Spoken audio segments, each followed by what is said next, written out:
Mapagpalang araw po mga kabams.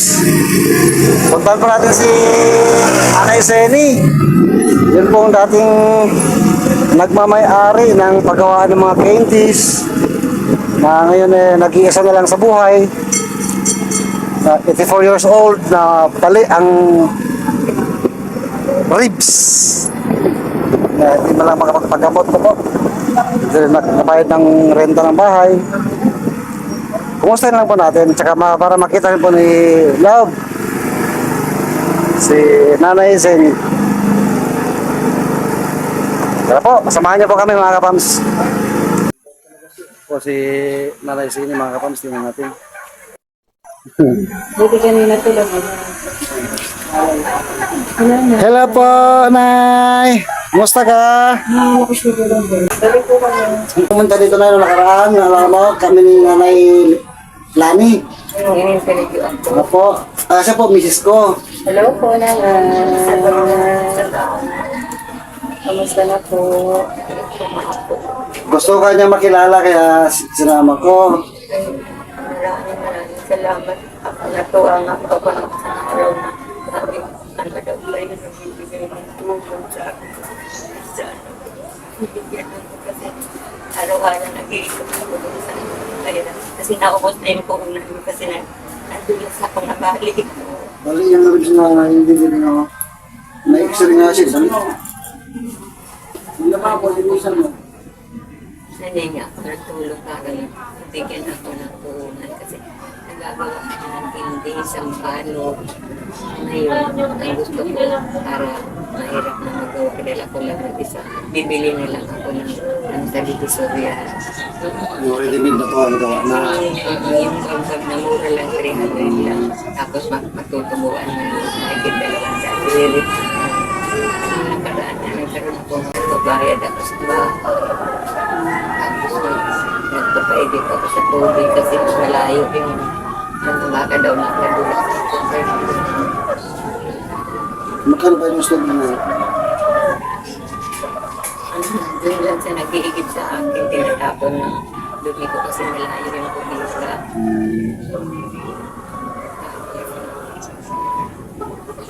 Salamat na ng isang araw. Tingin ko, sabi ko, salamat kasi nabigyan ako ng tipunan kasi Si Nanay Sinila, si Nanay Sinaita. Si Albi po, misis ko. maraming salamat po. Kung nakasama kasama ko yung isang araw, kalpo. Sabi ko sa nanay ko, inanak. Tapos ang hinahanap ko yung babae. Kasi sabi niya, nakikita kita ng nanay natin na hindi. Kaya lang, hindi ko na natandaan yung bahay niya. May kaibigan ako na medyo may kaya. Ano po? Ngayon, naisip ko, doon ko sa kanya yun. Ay, nung buhay ko pala asawa ko, nagkakaroon ako ng malaki, problema, sa kanya ako tumatakbo. Ngayon, nais-is ako, doon ako sa kanya, sinila sa kanya, isang taon. Ngayon, tapos na, nagindin, tinawagan ko siya. Sabi ko, kunin ko na yung tulungan sa inyo ako kasi para makuha ko na yung bonus. Sabi niya, makita tayo sa Robinson. Hindi, nakita kami sa Robinson. Tapos sabi niya, kain muna tayo. Habang kumakain kami doon sa Robinson, nagsarapan kaming dalawa. May dumaan. Ngayon, hindi ko kilala yun. Ngayon, sabi ko naman, kain tayo. Sabi niya, kain talaga ako. Gutom ako. Kumain talaga, tulog-tulog kain. Oo, pero hindi ko sa kilala. Ngayon, yung kasama ko, pagkanin ko, nawawala. Akala ko baka may tinulog lang. O ano. Hanggang tinawakan niya ako na yung naging kain. Tinawakan niya ako dito sa dinala niya ako doon. Nandun na kami sa may PS ba? Ngayon nga sa galing kami ngayon. Kinuha ko yung sukli. Nasanla ko doon. Kasi, hindi sa kilala. Pero, ang aling niya, sinayuan na ako ng police, ng business. pansin mo kasi ang ganda nilang magpaliwanag. Yun nga doon sa nilalim na yun kasi may makukuha pero inalam namin yung pala yung bonus mo makukuha kaya hindi ko gaano kasi yung babae na sinasabi, nanay, pwede ka naman kumuha ulit, pagdagdag ka ulit, tapos sa December ka na, sa December mo na matapos, sabi ko, isang buwan na lang kulang ko, tapos sa December na naman, kaya naisip ko, ay hindi na ako, sabi ko, balik na lang ako, kasi parang totoo yung mga business ng mga tao, mayroon ka lang, hindi, kasi kung kagaya ko, grade lang ang natao, hindi ka lagot sa pag-usapan, hindi ko na isasalaan kasi nakalagay dito sa ano ko hanggang December hanggang September lang ang business. Noong September, tapos na. O, Nung una, November, hindi naman sa akin binigay. Kasi ganito yung hindi natakot ang bintukan nito. Kinukuha ko na doon, kinukuha ko na yung apa, bitin mo. oo. Kaya hindi naman nabigay hanggang nagkumain nga kami tapos nawawala siya. Tapos yung nakikain, yun ang kasama-sama. Pumunta kami sa linding na yung pinagalingan ko ngayon kasi nasaya ko yung ano ko. Siya ang gumawa ng paraan. Pinaliwanag sa akin ng pulis, sa kanang business na nanay. Huwag ka na mag-ano ulit yan kasi kahit na nga mga nanay pinag-aralan doon, nalulungko pati nakausap ko yung mga lalaki. Alam mo ba nanay, iniwalayan ko yung asawa ko. Kung bakit po? Kung kailang tumanda sa kanalungko, nabudol-budol. Yun yung to sa akin, mas mga business na nanay ko. Hindi ko pa rin makuha kasi ang galing, pag linapitan ka na, ang galing ng mga bibig. Tapos pag sumbong mo sa mga kinakampi ng kanila. Parang September. May isang buwan pa. Parang pag wala akong kasama ka, pinaano ako sila, bili silang mag-ano yung sir. At Anong petsa po? May alam po ba kayo petsa kung kailan pupunta kayo ulit sa lending? Para kung sakali, sasamahan ka po namin yun nga ang gusto. para maklear na po yung ATM nyo, makabalik na sa inyo. Yun ang sinabi sa akin ng kiskis. Nanay, pag bumalik ka, naaano kasi ako kasi wala ako na nakakapadagdag ako. Ngayon, sa isip ko talaga yung pinag-uusapan namin kasama ko ngayon. Hindi na talaga ako hanggang ngayon na mayroon na ako. Sino siya sabi yung kasama mo? Yung nakatira dito rin. Ay, di ba? Binigay ko sa kanya. Yung atong chocolate. Binigay ko sa kanya. Yung siya sabi na dito, sila nagluluto para kay nanay kasi hindi nakapagluto. Kaya pagka nakakapagdala po tayo ng naman kay nanay, tulad ng nakaraan, yung bigas, ibinibigay niya po dito sa kabila kasi sila nagluluto para kay nanay. Di ba, nay? Pag may ayuda sa akin, binibigay ko naman sa kanya. Nagkasakit tayo sa kabinay. Oo nga sinabi na ba? Parang kami magaling kami ng clinic ngayon, nag-check up ulit. Kahit, kasi dati hindi, mayroon naman akong pera. Ano kasi ako eh, madali akong taman. Kaya sabi ko ngayon, hindi na ako talaga magkakaon. Napakasakit na lang nung sinabi na namin nakaraan na hindi ko inaasahan na ganitong magiging buhay ko, hindi naman ako maramot. Madali ako. Hindi naman sa akin yung hirap na pinalaga tapos. Kung yung nabalitaan nila, naglukan lang ako. Nabalitaan nila yung mga gumagay. Huwag mo kong kalimutan. Ngayon na inaabangan sa sukli ko kanina na 1,000. Inabangan. Kami nang ano dito kasi nagpapapilapita. Ito lang ang kalagayan namin. Grabe dito. Pero mayroon naman nawang sa akin. Ito po. Nagkulan ng isang araw. Ibigyan ako ng pandong. Tapos, nagkwento ko nga ni kayo. Ay, nanay, ano yun? Kasi bahay namin nabigyan. Kaya lang yung isa, hindi pinatuloy pagbigay. Sabi ko ba, kasi mayroon nga hindi na gusto na sila sa ano nga. Sabi ko, eh, ano po nga, nagpipira. Sabi ko tapos hindi naman ngayon. Kikilapisin ko na buti at kailangan na ibalik kasi noong nang balik-balik. Sabi nga po, Nay, hindi naman po kami mayaman, no? Mayroon pa din po kami. Kami kung anong meron, hati-hati tayo. Gano'n lang pag-hati-hati natin kami meron tayo. Sama-sama. Tulong-tulong. Saka nanay, paglilinaw lang din po, inilalabas po natin ang kwenta ninyo, hindi para ibaba yung kalagayan ninyo, o mapahiya kayo, gano'n hindi po. Ito po ay para magkaroon po ng pag-asa na marami pong makapanood sa sitwasyon ninyo. Tapos po, maging inspirasyon din po kayo sa maraming tao. At may matutunan po sila sa kaming lahat sa kwento ng buhay ninyo. Ano po ang kakayanan po namin, ay siya po namin isi-share sa inyo. Yun po. Alam mo yun na yun, mayroon sa atin ano, kasi sabi babalik sila siya dinanoy pag ano namin sana kung mabigyan kami na hindi kami masumpungan, pahiramin ako, alam mo naman ako nakakahiram sa'yo, lagi na hindi kami nabayaran. Sabi ko, alam ko naman, pero hindi ko pa sigurado kasi hindi ko pa nanayaan mo pag mayroon. Pahiramin din kita, pero huwag mo nang gayahin yung mga kapitbahay mo na hindi ako binabayaran. Hanggang ngayon na hindi ako binabayaran nila.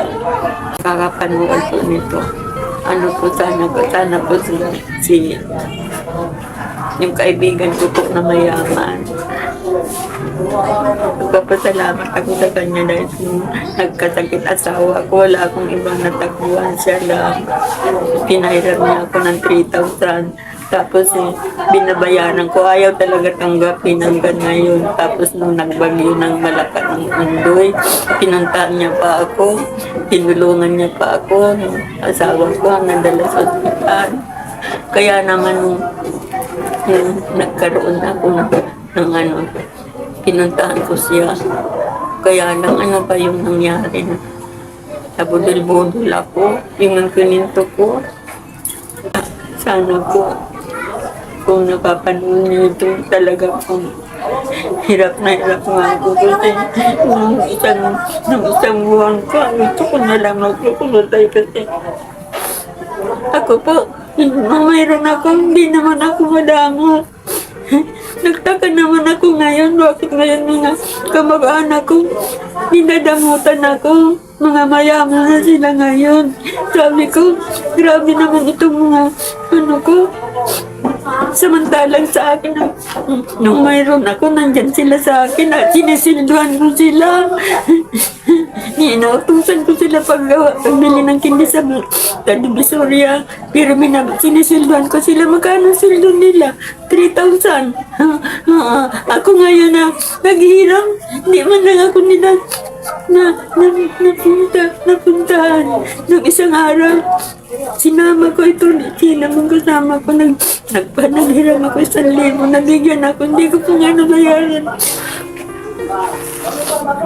Kaya, sana naman huwag niyong gayahin yung mga kamag-anak ko dito. Nagyaman sila dahil sa akin, kasi hindi sila makapunta dito kung dahil sa akin. Kasi dito ako nagsimula, maganda yung takbo ng panin. Kasi ako yung nagdi-deliver ng mga kindi, yan sila yung mga mayaman na ngayon sa Kiko. Nahirap niya na ngayon, mayayaman na sila. Kinausap ako nila ng 1 linggo na magpa-deliver sila. Wala akong puhunan. Pati ito dito si Dodo, nag-aalit sa akin. Sabi mo, nanay, deliveran mo ako. Kinabukasan, maghintay ako, dinaanan ako ng truck, hindi ako kumuha. Sabi mo, deliveran mo ako. Wala pa akong puhunan. Kaya nasa Divisoria may suki na ako na kukunin ko yan. Hindi ko naman nabalikan kasi hindi ako nabigyan. Hindi ko na daw kaya magtinda, kaya ko pa lang maganda. Bala ko ngayon dahil may pamangkin ako na may sidecar, may motor. Mag-aano kami, mag-iikot kami kasi siyang Nasaan po ang pamangkin niyo? Nasa ano, sa ano, sa Pampanga. Malayo po. Wala pa naman 1 taon. Okay po. Kaya lang itong huli, hindi ako nakabayad. Sabi ko sa kanya, kung hindi, ayusin na lang ito. Ayun, yung ano, kasi yung dingding, ba, ano, ayusin, ano na, mayroon naman kung kakilala niya. Tsaka ng mga tumitingin sa inyo rito, kahit pa paano. Nag-usap kami na, Na nag-aasikaso oo, nito at saka mabait sila. Nagmamagandang buo. Mabait. Anong buo niyo pong pangalan? Zinaida? Sinaida Estosi. Pero yung asawa ko, yung bata pa kami trabaho kasi ako tatay ni Bongbong. Sabi niyo po, nagpupunta pa po kayo ng Divisoria. Kailan na kayo huling pumunta? Ng Siguro Divisoria? mga isang buwan pa lang. Saan ba? Anong ginawa niyo po doon? Kasi nakairam akong 1,000 yata yun. Binili ko ng dalawang bag, yung dalawang bumit, dalawang bag. Ngayon, kumuha ko na may 300. Yung pamasahe ko wala pa sa 50. Saan niyo po binibenta yun? Dito lang din sa Kiko. Mabili yung hindi na yun. Anong candy po yun na yung bilig-bilog? Yung nakabag yun, tapos ganun kalaki yun. Ganito kalaki. Okay. Ilang bag po ang dala niyo galing Divisoria? Minsan, ang pera ko kung magkano pagkakasi. Dalawa. Minsan dalawa. So, kaya niyo yung buhatin niyo? Ay, naku, nakaya ko Ilang maapat. kilo? Kaya lang pinapagalitan ako ng mga may-ari. Kaya nga po, ilang kilo yan mabigat? Kaya ko naman. Minsan pag may sobra pa, sumasakay ako. Sabi ko, pwede ba daw 10 na? Malapit naman, malapit. Kaya- O sige na, sige sakay. Pero hindi na kita ihatid doon sa tricycle sa Diyo. Pag yung bigas, may pa, sakay mo ulit sa bahay mo.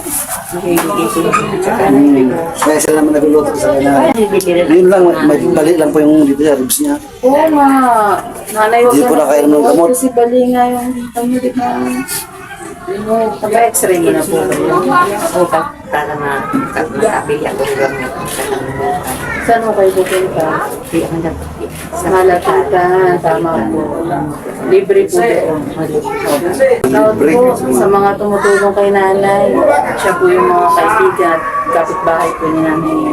Shoutout po sa inyo. Pasalamat ako dito sa amin. Kung hindi pa dahil sa kanya, hindi ako kilala nung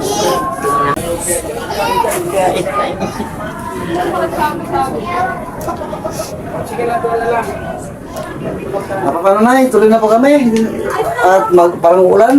Nanay, pagdamutan niya na po yung bigas para sa inyo po ito. Magamit na po. yung bag niyo po. Hindi, okay Sa naman inyo po na yan. po yan, Nay. Yung bag ng akin. So hanggang dyan po, magandang lang po tayo. Spread lang araw-araw. Good vibes araw-araw dito lang po yan. Maraming salamat. Ayaw Vlogs family.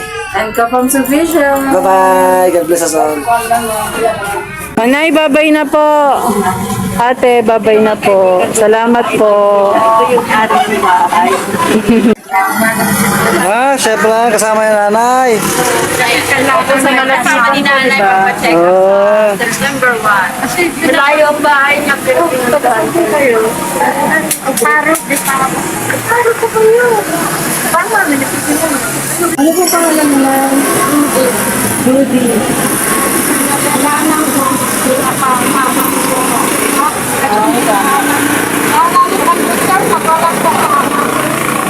Ano pang gano'n po namin? May kwento nga po sa amin, Nanay.